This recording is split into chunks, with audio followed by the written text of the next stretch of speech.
Russian President Vladimir Putin's military tactics in Ukraine are drawing similarities to his actions in Syria, especially when it comes to attacking civilians.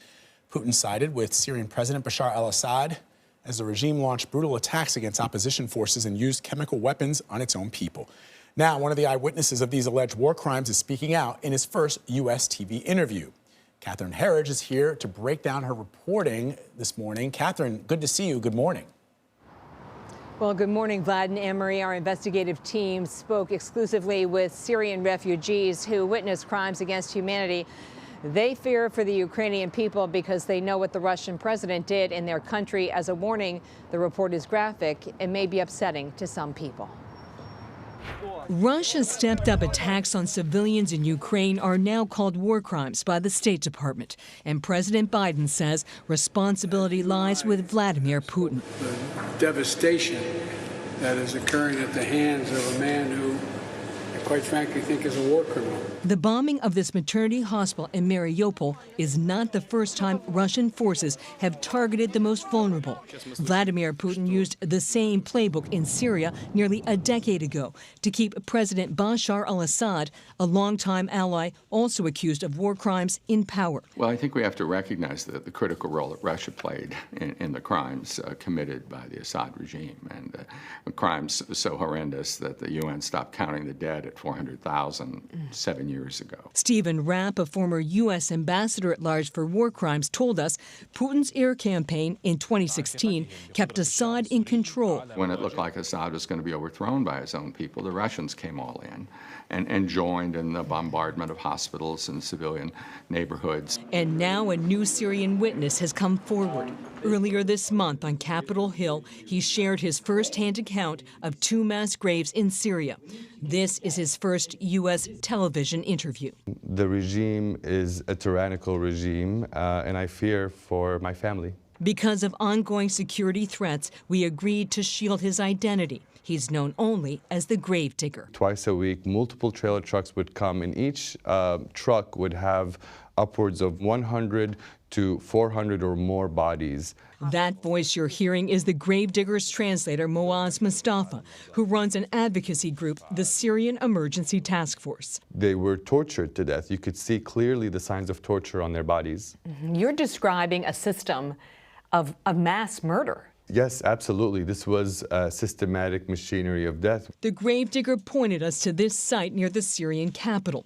These satellite images obtained by CBS News show its transformation from a barren field to a series of trenches. Everything that was going on, the mass graves, were systematic and were part of what the Assad regime wanted to do. Based on the Gravedigger's account and other evidence, in a landmark decision last January, a German court found a former Syrian colonel guilty of crimes against humanity. The Gravedigger said he knows what the Russians are capable of. I see the news coming out of Ukraine.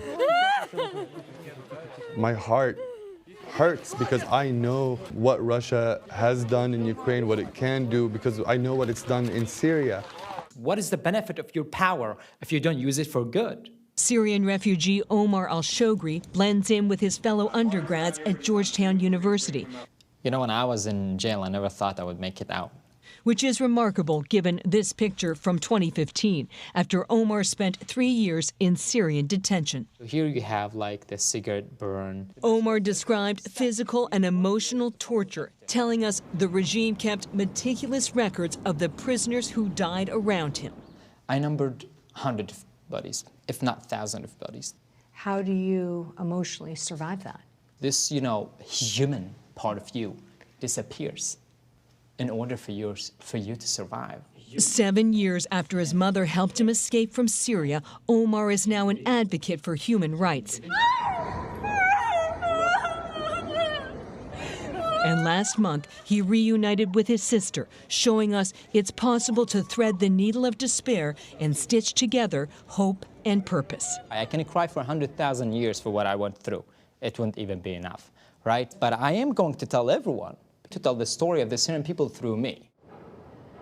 While the evidence is overwhelming and in plain view, the Syrian president has consistently denied crimes against his own people. This mirrors Putin's strategy in Ukraine. His spokesman has categorically denied the allegations of war crimes. Vlad and Marie.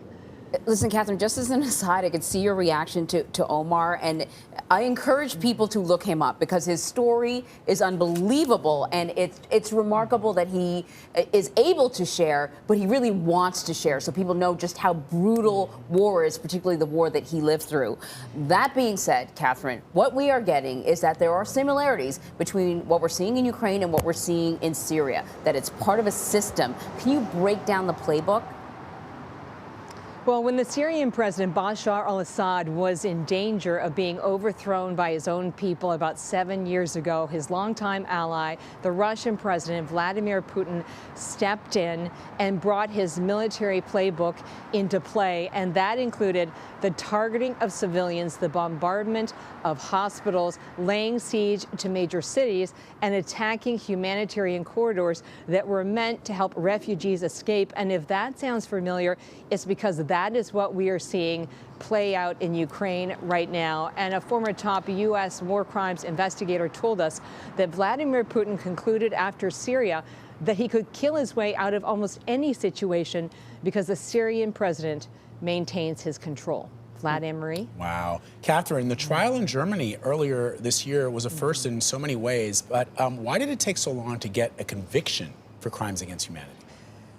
Well, it took over a decade to get a conviction because they had to build the evidence against this Syrian colonel who oversaw some of these detention centers in Syria. And more importantly, they had to wait for the witnesses to get to a safe place. Many of the witnesses were Syrian refugees like the Gravedigger who testified against the colonel Anwar Raslan. And it was that testimony that allowed the German court to bring the conviction. In Germany, they have this legal principle of universal jurisdiction, which simply means that they can bring a case in Germany even though the crimes took place in another country. And what role did the Gravedigger's testimony play in that trial? Well, the Gravedigger was pivotal. He testified over 2 days about the hundreds, if not thousands, of bodies he says were buried in 2 mass graves just outside the Syrian capital. And the Gravedigger had a first-hand account of what happened. He described how this was not a rogue general, that this was systematic, and that it went to the top of the Syrian regime, the president himself. And it was based on that evidence, as well as evidence like what we heard from Omar of the cataloging and the numbering of the dead bodies that allowed that German court to reach a conviction. You know, Catherine, we should also point out that many Americans disappeared in Syria as well. Can you remind us who they are, and has he met with U.S. officials to share what he knows? CBS News was able to confirm that the Gravedigger met with officials at the White House and the State Department, and he shared his story on Capitol Hill with a specific focus on missing Americans in Syria. Many of them, their status unknown, and that includes the journalist Austin Tice, a humanitarian aid worker Leila Shfaqani, as well as a psychologist Maz Kamomaj. It's information from people like the Gravedigger that can help flesh out these investigations and hopefully one day bring accountability, especially for the status of these Americans. Indeed, Catherine, thank you very much.